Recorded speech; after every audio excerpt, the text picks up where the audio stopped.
I was lucky that I played as a DJ. I started to play as a DJ in a local resident club in Stuttgart, my hometown in Germany. We had a big record company there, and I made a name for myself for the fact I played like 7 hour sets every Friday night. And at some point, some guys from the record company was like a sub label of EMI Records, and they heard about it and they came once and asked me if I'm up to play some of the records because they want to see a reaction on the dance floor before they sign it. And I said, yeah, that's fine. I just need to listen. This time, I got like promos and stuff for the first time in my career. And at some point, I told the guys that I'm producing myself, and I got lucky and signed my first record deals. It was like in '94, '95. Yeah. And yeah, and then we just follow the flow, try to make music, and take it from one step to the other. And my whole career went like so. It's like a roller coaster. Like it went up, it went down, it went up, it went down. Now it's fine. At some point, I think the big problem nowadays is that there's not so much money anymore in the music as it was like back in the days when I started. I remember when I signed my first record deals, you got like $8,000, $10,000 advance fees just to do one track. So if you signed a couple of tracks, you were like, wow, I can live just with making music. I think nowadays it's totally different situation. It's much harder for artists to say, okay, I want to do this full time. But I think you never know. You see it as Avicii, he came a couple of years ago. Now he's the biggest one. So I always say it's about the music. If you make a great track, at some point it will be heard and will make its way. So yeah, it's very hard to say how you can do the next step. It just happens or it doesn't happen. What's some of the if you had if there's a way to get on like an independent label, like people send in demo tracks a lot, people send in promos, but they don't really ever get heard because there's so much stuff being sent to labels. How do you tell an artist that standing from the rest? So I think I can speak for all the labels. So what we guys doing is because, as you said, you get so many stuff. Just for myself, every week I receive about 400 to 500 promos from all the record labels, producer friends, just to pick 20 tracks for my weekly radio show. And then I receive about 150, 200 demos directly. So this is also what other guys do. Is actually you try to listen to everything, but you can't respond to everybody. So actually, if you're interested in something, you respond. If you don't respond, then means it was not for you because you don't have the time. In the beginning, I tried to respond to everybody, but the thing is, if you tell somebody thanks for sending and I don't like it or whatever, then you always get like another questions back. Yeah, why do you think we should do this or should do that? And you just don't have the time. Then at some point you just say, okay, I respond if you're really interested, you see potential of a track. And then of course sometimes I just told him, I just got a demo like 3 weeks ago, and I signed it 5 minutes after I got it. So it was just like the guy was like shocked actually. Because he sent it to me and I had some time. I listened to it and I was like, "Holy shit, that's huge!" We just contacted him and just made a record deal for him. So it happens this way too. So yeah, I think the most important thing is yeah, to send it, keep on doing it, and you need to be a bit lucky. And of course, it needs to be the right track, the right moment sometimes. So I realized, for example, for me, it happened a lot of times that I sent it in the beginning, especially I sent a track, even had an appointment with an A&R manager. And it's all about, sometimes we are all persons, we are all humans.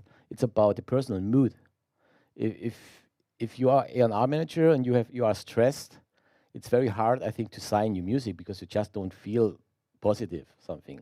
So sometimes you need to be also lucky to present the right track at the right moment that this person is listening it like exactly the time and feels like, oh wow, it fits even the mood the person is right now, especially with club music. When you talk about commercial music, it's a different way. It depends about marketing and all this stuff. But about dance music, I think it's a lot about personal feeling, the vibe. And yeah, if you're in a good mood and get the right track, then you're like, oh wow, that's pretty cool. Like, Yeah, you need to be lucky sometimes. So going back to that, you're gonna show us how to make some of those hits that you get signed all of a sudden. What do you say? All your technical stuff. Are you gonna show us how you start a track? And one of the questions on Twitter, especially when we posted that you were gonna be coming here, was they were really interested in seeing your drum programs, like how you were programming your drums. Like Yeah, how would you approach a certain yeah. situation? I mean, I work. As I said, I don't have all the sounds here. I'm using my studio. I think the good thing is, especially nowadays, if you go to sounds to sample and all those libraries, you get like for cheap like amazing drums and loops and stuff. So I use bass drums from those libraries. I don't have the time to program everything myself anymore. I mean, a lot of people do, a lot of people don't.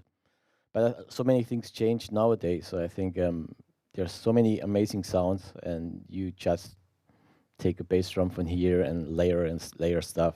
So it's yeah. So we can do something from scratch. But I said I don't have all the stuff here the way I work. I can just tell a bit about my workflow in the studio, and which is very unique way. But we can go about that a bit later.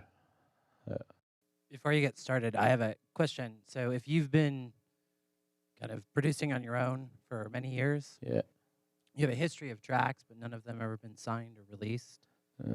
When you receive something, do you go kind of do research on people's backgrounds, or do you just listen to the track? 'Cause I just listen. I don't care if somebody already has a couple of releases, or I just listen to the track. Especially what I do is I just listen to the track on my laptop. I even don't care about the production quality.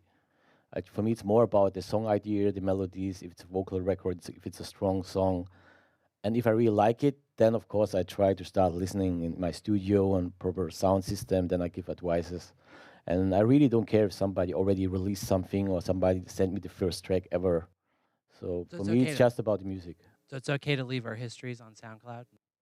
Yeah, yeah, that's totally fine. I mean, the same thing. If somebody sent me a demo, they write me like a whole book, and there's no need. You want to get your music signed, and I think A&R companies, they don't care where you're coming from, what you did. If you have a great record, it's a great record. That's all about. Yeah, I mean, I think if you want to start something from scratch and show people Yeah. kind of how your workflow starts up, I think that's one of the. First of all, I mean, I just searched to find some bass drums.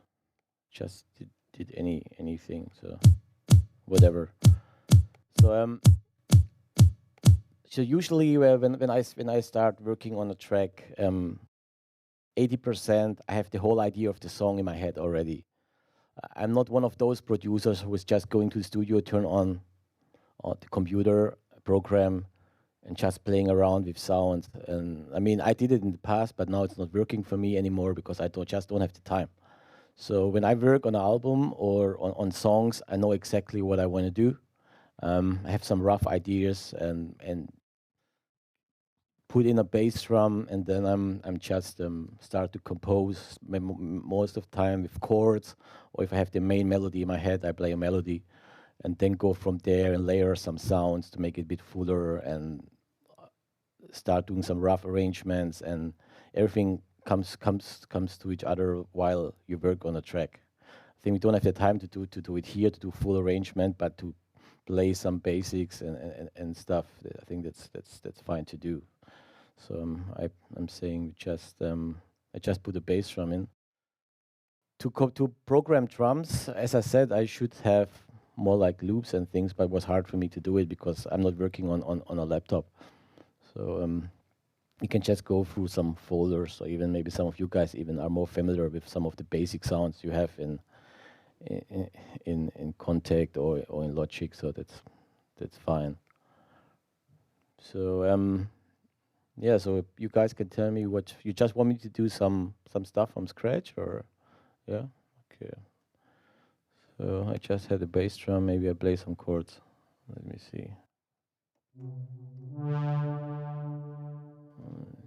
Just put something from Massive. Let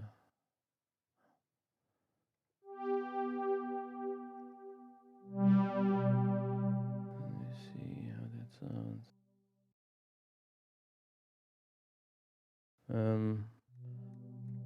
Maybe I just play some stuff from my current Sun Lounge single, which is the first track from my album. Let me see. Just going there.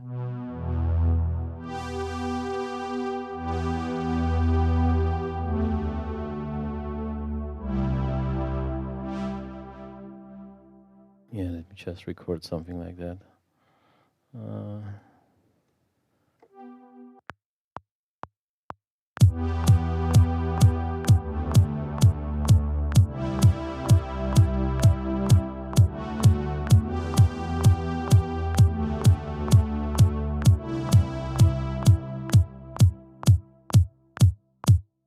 I don't like the pad.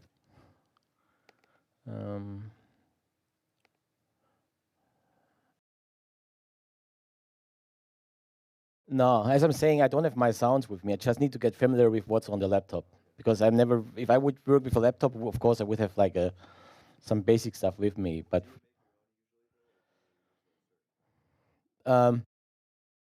actually, I don't really have to say. I don't really. I mean, I program guitars and stuff. But if it comes to pads and some pick sound, plug sounds, I go to presets, and then for the fact I layer 2 or 3, I try to make them unique itself. But I start with presets, makes it easier, especially while you are composing. And later on, you do some sound design. But then I do more sound design with effects and stuff than working on the synth.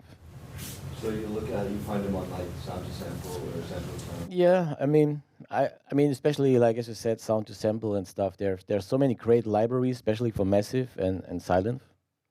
And the good thing about those patches is the sound's already great, or they are similar to like sounds from released records already.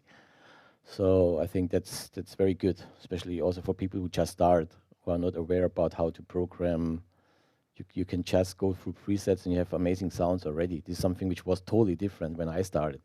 You had like all the hardware. So I had like 2 big studios which looked like a spaceship, and now you have everything in your computer. Even just work with the laptop, which is amazing actually.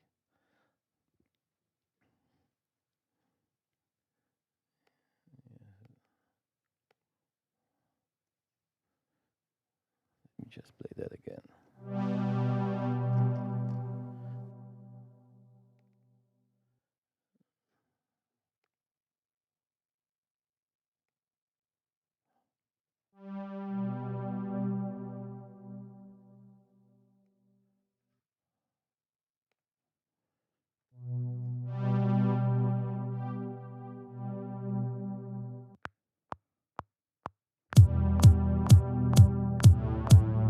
Oh, that's shit. That's shit. Let me play it here.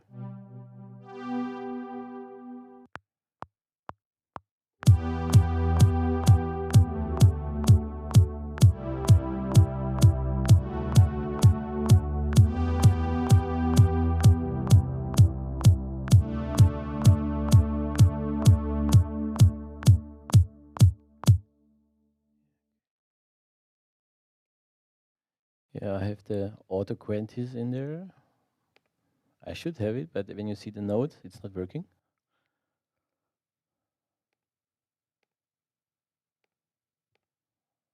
Here You we usually use Logic? Yeah. So, but production-wise, I just work with Logic.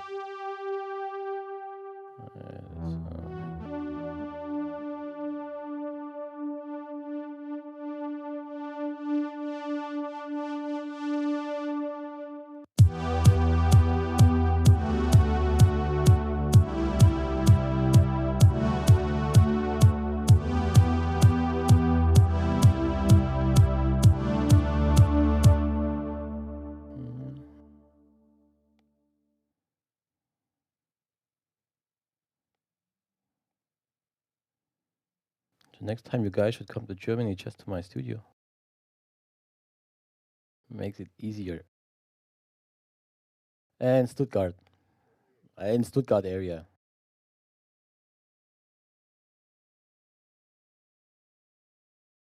Um, let me see what I played here.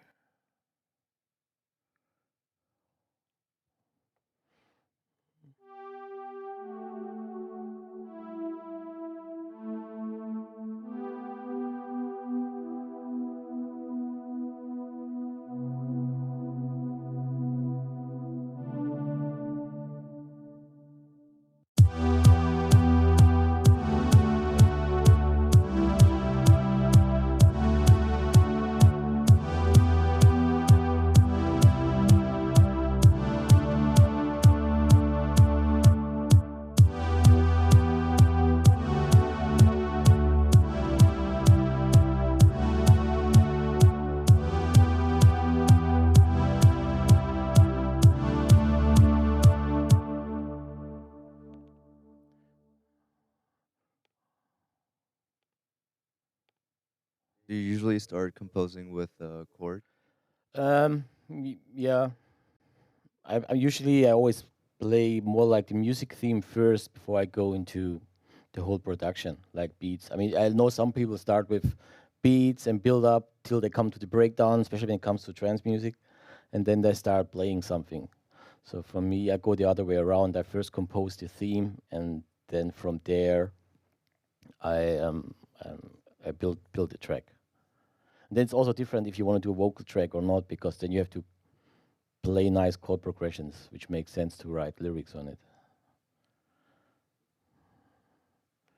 So now I'm just fighting to find some.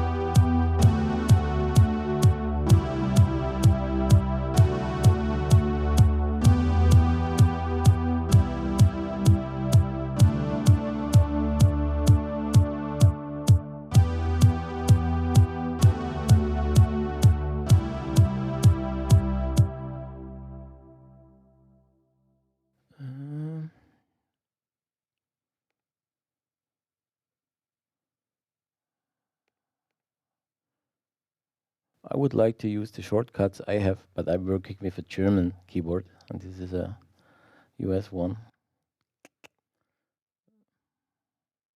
Yeah, it doesn't matter, so it's fine. I'll just keep it this way.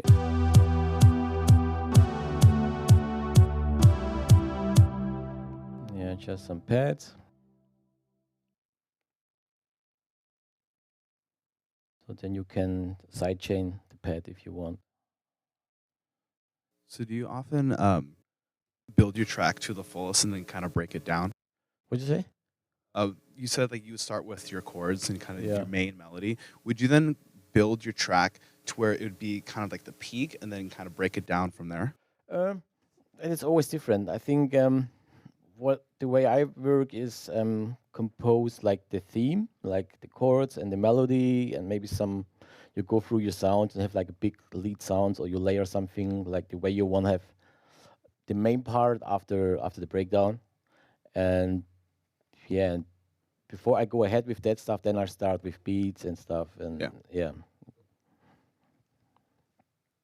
But there's one rule. That there's no rule. I mean, especially when I work with other producers sometimes, and you are together in the studio, and you see some other guy has like totally different workflow, and is doing things you would even not think about why he's doing it that way. So it's in the end, I always say it's about the creativity, like, and it doesn't matter how you come to the result. In the end, it's all about what you are doing. Whatever works for you. Yeah, exactly. So we are doing maybe some.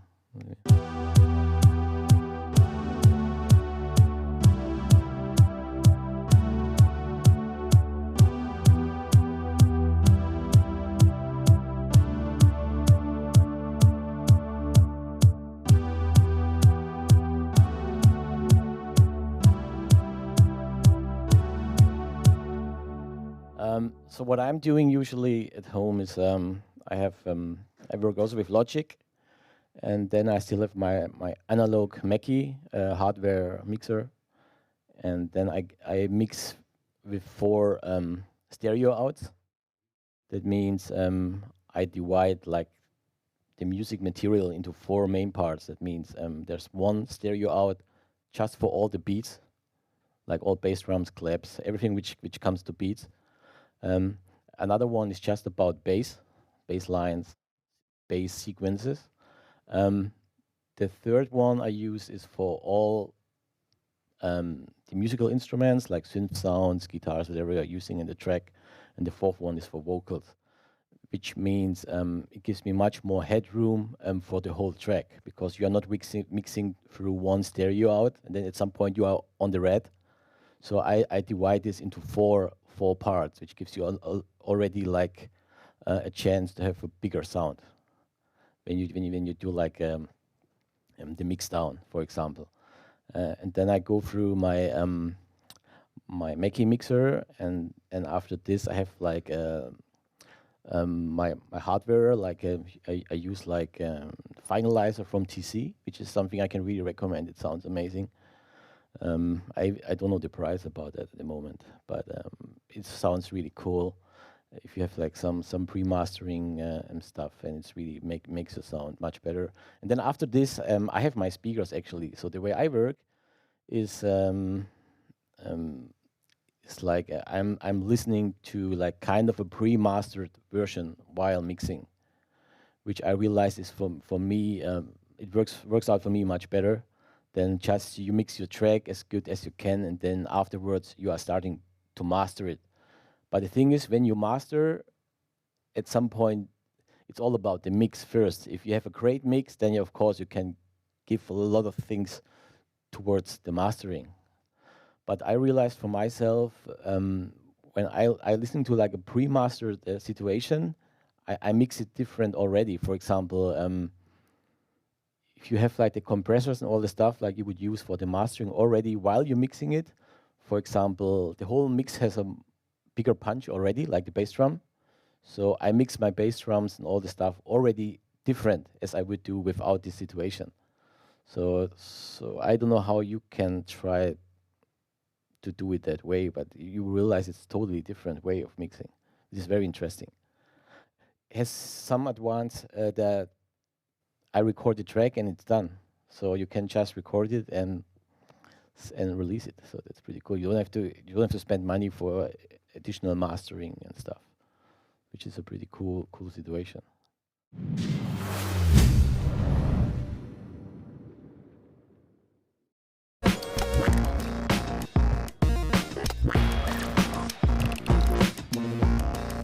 Very much like to thank Pyramide for hosting me here once again. I think this institution is really cool, and until I came here for the first time, I had never seen anything like it in my whole life. What I think really separates us from other people who teach is that we are outrageously passionate about what we do, and especially in electronic music. Since coming to Pyramide, I've discovered electronic music, and San Francisco being a mecca for underground electronic music opened up so many doors for me and kind of blew my mind. We cover everything from Absinthe to Contact. When people get to the mind-melting level, we get into modular synthesis. Everything about native instruments, everything about Logic synths down to the finest detail. We learned it all. The fundamentals of understanding how things work, that's just essential. But then beyond that, there's so much more, and that's where it gets into just a lot of the artistic side of like the creative approach of why you do something, not just how. There's a lot of schools that just, they focus on the technicality of recording music, but I wanted something that would foster creativity and really help me develop as an artist as well. Each of our genre-specific programs comes in 4 levels. There's a basic, an advanced, a professional, and then a master's level. And the master's level is, of course, everything we do. It's the largest and most powerful programs that we can create for you.